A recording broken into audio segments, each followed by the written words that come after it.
we have claimed the urgency of tackling the energy transition challenge in the context of a broader picture and a multidimensional perspective. The work of Thomas Hichorn, recently exhibited at the Centre Pompidou in Paris, showed several deformed plastic globes that offer a reflection on the ills of contemporary society. The present course of humankind continuously defies the laws of nature with pervasive interference in ecosystems and violates human dignity with inequality and persisting global poverty.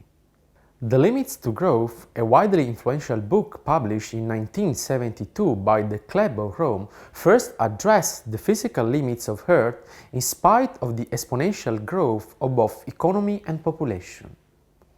The book followed previous publications in the 50s that warned about the possible collapse of human societies as a consequence of the uncontrolled population growth and the progressive resource depletion. The Limits to Growth mainly address three concepts that are limit, overshooting, and collapse. Let's first talk about limits. We show that the human action on the natural world, especially the access and use of natural resources for energy use, has several physical constraints.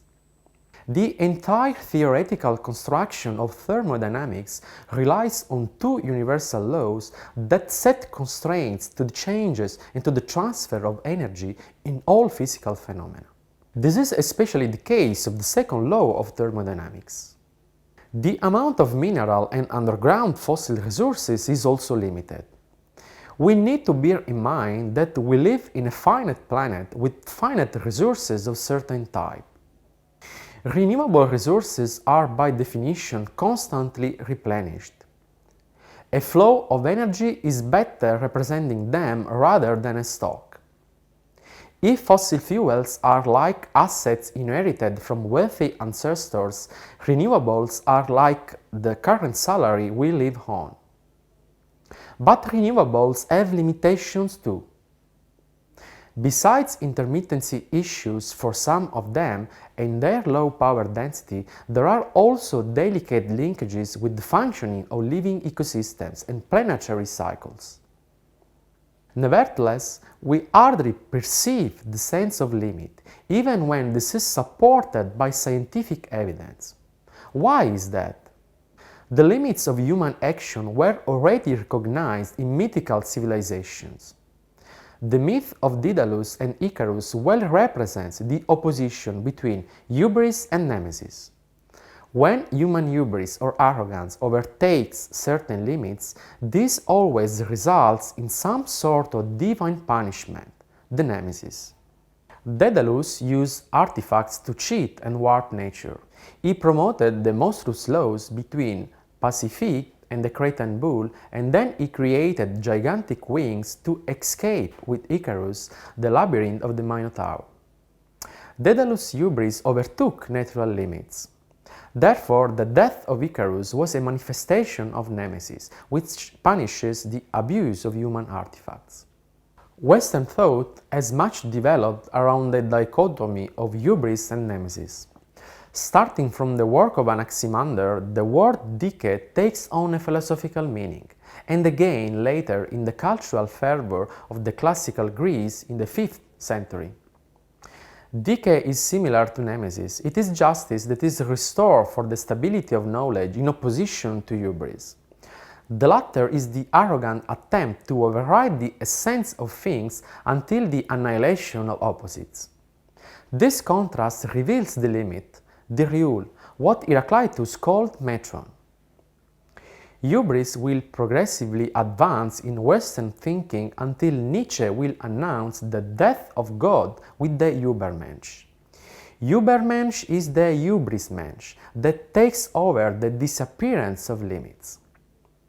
Nonetheless, we should recognize that the natural world is indifferent to our moral question.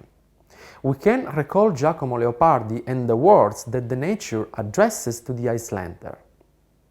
Did you think by any chance that the world was made for you alone?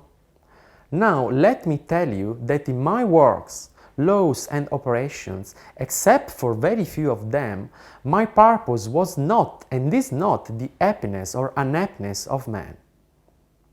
Even if I happen to wipe out your entire species, I wouldn't notice it.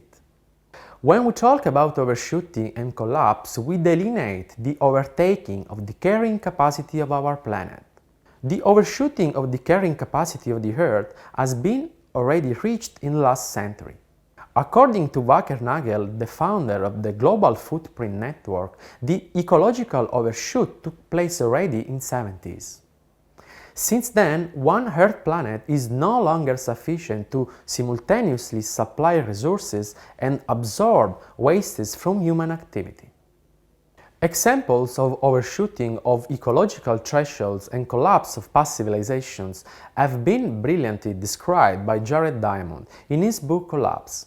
The excessive exploitation of natural resources like wood contributed to the decline of social groups like the Maya and the inhabitants of Eastern Highland in the Pacific Ocean. There are today examples of different environmental, social and economic outcomes that originate from the different attitude to the use of natural resources. The Hispaniola Island is often considered the example of this contradiction. One single island, two different stories. The Dominican Republic, with high Human Development Index and preservation of natural resources like forests, and then Haiti, with its low human development and an ecological disaster on its land, with massive deforestation and erosion. Thus, we have learned that there are many sorts of time bombs ready to explode in the modern world, which are linked to a certain extent with energy uses. The time bombs of water, land and food, the one of climate change, the photosynthetic ceiling, social inequality and poverty. The issue of limits has at least a twofold perspective. On the one hand, our present course in the energy system is a non-sustainable one that we should diffuse as soon as possible because it hits the wall of physical limits. On the other hand, there is a broader psychological and ethical issue to address, that is the radicate pulsion of human beings and societies to exploit nature until its limits, go beyond and sometimes collapse.